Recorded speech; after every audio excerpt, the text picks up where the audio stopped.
Bonjour et bienvenue dans les Vlogtober de Kumquat, moi c'est Lucie et aujourd'hui nous sommes vendredi 25. Nous allons parler d'une thématique que j'adore et que vous attendez tous, qui sera en plusieurs parties. Il s'agit du jacquard, c'est parti!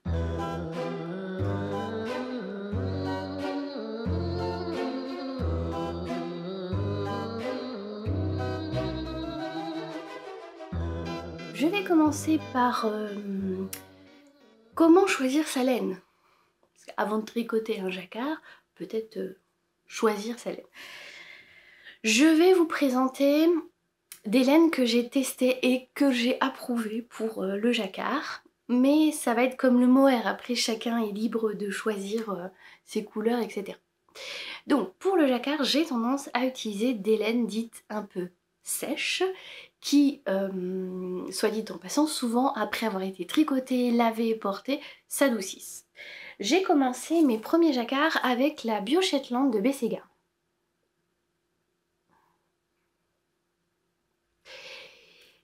Avant, je l'achetais à l'atelier de la création et ils n'en vendent plus, mais on retrouve d'autres sites qui revendent la Bio Shetland. Et ce que j'aime beaucoup, c'est le prix. C'est-à-dire que là, vous avez, je crois que c'est 10 € les chevaux et on a 280 mètres pour 50 grammes. Donc, je l'utilise soit seule en fingering, soit doublée comme de la DK, parce que même si là, ça nous fait plus de 400 mètres au 100 grammes, l'épaisseur est fingering. C'est-à-dire que quand on parle de fingering, DK, etc., c'est valable pour le Merino Superwash qu'on achète habituellement. Mais dès qu'on sort du Merino et qu'on va sur d'autres fibres, cette nomination est plus trop valable normalement. Mais bon, en gros, si vous avez un pull dit tricoté en fingering, je l'utilise en simple. Si c'est en DK, je l'utilise en double. Et j'aime beaucoup parce que elle est sèche. Je l'avais découverte grâce à Caroline qui est derrière Fibre Collection qui distribue tout ce qui est à la marque Bességar en France. Et c'était sur un test de Alice Hammer. De moi-même, je ne serais jamais allée acheter ça. C'est-à-dire que bah, ça a l'air hyper fin, c'est sec, c'est pas doux. Et quand j'ai tricoté le gilet Kent avec en fil double, que je l'ai lavé, porté et que c'était tellement doux, en fait, enfin c'est pas doux comme du Merino, mais ça s'est adouci au porté, j'étais épatée. Et donc je suis retournée vers celle-là, aussi pour le tarif et pour tester le jacquard. Pourquoi j'utilise plutôt des laines sèches? Quand vous faites le jacquard, vous allez faire un motif d'après une grille, je sais pas, 3 mailles rouges, 2 mailles vertes, 3 mailles rouges, 2 mailles vertes. Et les premières fois où j'ai essayé avec du Merino Superwash, ça glissait et soit c'était trop serré, soit c'était trop lâche, je n'arrivais pas à avoir la bonne tension. Alors que grâce à ce type de laine, quand vous les lavez, ça va gonfler et ça va lisser votre jacquard. Et ça, en lissant, ça va aussi lisser les petites erreurs de tension. Donc ça, c'est la première laine que j'ai essayée. J'ai aussi fait de chez Fiberco, The Fiberco, la Lore. Là, j'avais profité qu'à l'atelier de la création, ils déstockaient et donc ils faisaient des promotions. Mais cette Lore, il me semble que c'est les tricoteurs volants qui en vendent encore. D'ailleurs, je me demande s'ils ne vendent pas aussi la Bio Shetland. Et ils ont la Bio Shetland, il y a énormément de coloris. La Lore, un peu moins. Et ça, c'est une épaisseur plutôt... c'est aiguille 4, 4,5, donc plutôt le double de celle-ci. Et ce n'est pas du Merino. C'est de l'agneau du Kent. Voilà. Ah bah des moutons ramenés.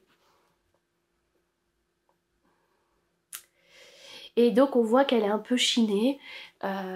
J'ai fait mon soldotna avec. Donc c'est une laine aussi que j'aime beaucoup tricoter, mais c'est pas forcément une laine qu'on trouve un peu partout. Autre laine, les laines de chez Derirum Natura. La Ulysse en épaisseur fine et la Gilliatt en épaisseur épaisse. Elles sont vraiment top pour faire les... J'ai fait les jacquards pour Bibou. Elles sont vraiment top pour lisser aussi, pour gonfler au lavage, pour lisser le motif. Et puis, ils ont énormément de couleurs chez Derirum Natura. Alors, il y a des couleurs qui parfois sont en rupture de stock. Et puis, là, c'est le fameux colorifigue qui faisait très violet sur l'écran. Et vous voyez, c'est un bleu-violet. Ça fait bleu-violet. Voilà, quand même, bien la couleur. Mais bon, voilà, ils ont énormément de choix de couleurs. Et puis, c'est filé en France. Alors, est-ce que c'est Mérino? En plus, c'est du Mérino d'Arles. Donc, laine française aussi. J'ai testé dernièrement la Daisy de Drops. Donc là, on passe dans un budget beaucoup plus abordable. Et comme je disais dans les précédentes vidéos, ils ont très peu de couleurs pour le moment. Donc j'espère qu'ils vont en sortir d'autres. Et si on la tricote seule, il faut s'attendre à ce que ça bouloche et devoir les raser 2 fois. Mais au bout de 2 fois, c'était pas mal. J'ai un peu moins de bouloche. Donc ne soyez pas surpris, ça bouloche très facilement. On rase et puis on va devoir peut-être raser une 2e fois pour le porter.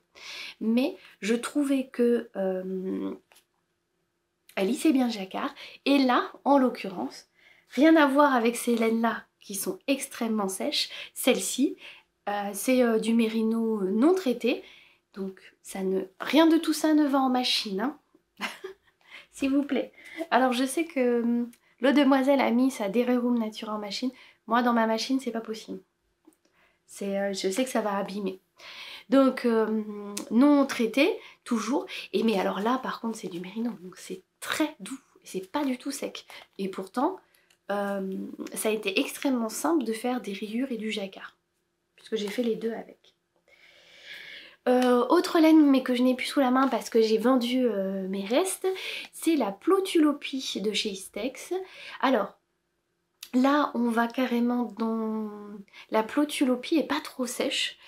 En revanche, si vous allez vers la Letlopi qui est en pelote, ce sont Plotulopie, Letlopi, des laines qui sont très abordables. Mais alors, la Plotulopie, je peux. La Letlopi, je peux pas. C'est trop rêche pour moi, c'est trop sec. Donc, voilà. Quand vous partez sur des laines, ça permet d'avoir un petit budget. Et si vous êtes un peu sensible, c'est doux. Ça permet de tester pareil à petit budget. Là c'est un plus gros budget, là je pense que c'est si vous commencez à apprécier le jacquard, n'hésitez pas. Mais là c'est sec mais c'est pas forcément rêche. Moi j'ai une peau assez sensible et pourtant une fois lavé, tricoté, ça passe. Mais je pense qu'il faut quand même tester. Alors l'astuce, ça serait aussi de récupérer des restes chez des personnes qui ont tricoté ces laines, leur demander s'ils ont un petit reste pour faire un échantillon et tester en le mettant dans le pull pour voir si vous supportez au cours de la journée. Récupérer des restes pour peut-être utiliser une laine que vous appréciez en fond. Et puis des petites lignes de jacquard dans le yoke ou dans le bas du corps. Parce qu'à la limite, le bas du corps, ça va être sur le pantalon, sur la chemise. Ça va pas être à même la peau comme le yoke. Donc, voilà les laines. Maintenant, si vraiment vous ne pouvez pas aller vers des laines sèches, il y a une petite astuce, c'est de mélanger les matières. Et c'est ce que je vais faire là. Ici, donc on a un mérino, alors je sais pas s'il est super wash celui-là. Mérino Donegal, donc c'est les chevaux solidaires. Ah, c'est pas noté s'il est, donc je pense que... Ah si, il est Mérino super wash. Et Donegal, c'est les petites neppes de couleur qu'on a un peu partout là. Et un mohair et soie qui lui est non super wash. Et donc si vous avez déjà tricoté du mohair, vous savez que le mohair ça accroche les mailles. Donc c'est parfait de se dire je prends mon mérino en fond, donc pareil pour avoir la laine principale la plus douce, et puis tout ce qui va être rayures, jacquard, etc., vous le faites en mohair. Déjà, ça va créer un petit relief de matière. Alors, mohair ou suri, ça marche aussi.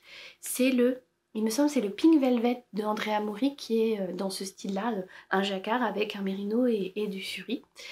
Et elle le fait plus ton sur ton. Là, moi, je fais carrément très tranché. Voilà, c'est une solution. Et dernière solution, bien sûr que vous pouvez utiliser aussi du mérino 100% superwash, mérino nylon. Il y en a qui réussissent à faire des jacquards avec ça.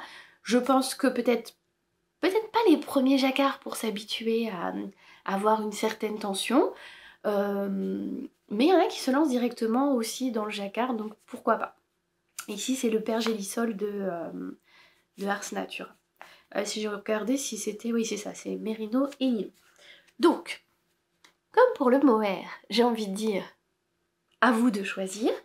Moi, j'ai une préférence, et puis je trouve que ça change aussi. C'est vrai qu'on tricote beaucoup de mérino superwash. Bon, bah, on change un petit peu. Ça va dans des laines peut-être un peu plus abordables pour certaines. Et puis, voilà, des couleurs aussi. Quand on va dans le commercial, c'est des couleurs, vous voyez, bien unies. Alors, j'enlève la laure qui est un peu chinée. Mais là, voilà, on peut partir sur des couleurs bien pleines, bien unies. Et rien ne vous empêche de mélanger ça avec ça. Alors bon, si on mélange avec ça, il va falloir doubler ces fils-là pour avoir la même épaisseur. Rien ne vous empêche de garder toute la même matière, de mélanger les matières. Libre à vous. Maintenant, pour le choix de couleurs, et je vais terminer là-dessus. Comme je disais, pour le Pink Velvet, Andrea Mori avait choisi en fait le suri qui est normalement de la même couleur que son mérino, mais le suri est plus clair. Si je vous rappelez, je vous avais montré un suri sur la rive côté laine qui est beaucoup plus clair que le mérino, et donc elle ne peut pas se permettre de vendre sous le même nom parce que ça fait presque pas la même couleur. Pour ma part, j'adore les jacquards qui tranchent vraiment, qu'on voit le motif qui ressortent sur le fond. Mais voilà, après il faut assumer de porter un jacquard très tranché. Donc dans la prochaine vidéo sur le jacquard, je vais vous faire une petite sélection de patrons selon votre niveau et puis selon aussi les différents types de jacquard qui existent. Bon, j'espère que cette sélection de laine non exhaustive, parce que je viens de réfléchir que j'ai aussi oublié boucle laine, que je n'ai plus de pelote parce que j'ai tout fini. Il faudra que, voilà, je pense à en racheter. Boucle laine aussi ont de nombreuses laines. Enfin, je pense que la plupart de leurs laines, j'avais pris quoi? Je sais même plus ce que j'avais pris, et en tout cas j'avais fait un jacquard et c'était bien ressorti. C'était mon Nordiska que j'avais fait en boucle laine. Donc pareil, c'est une société française comme des Rerum Natura. Je pense que j'en oublie plein. N'hésitez pas à mettre en commentaire ce que vous choisissez comme laine de jacquard. Est-ce que vous partez comme moi plutôt vers des laines sèches qui vont gonfler et qui vont vachement lisser le jacquard pour qu'il soit bien parfait? Est-ce que vous débrouillez parfaitement avec du mérino superwash, ou est-ce que vous aussi vous aimez mélanger les matières? Et je vous dis à demain!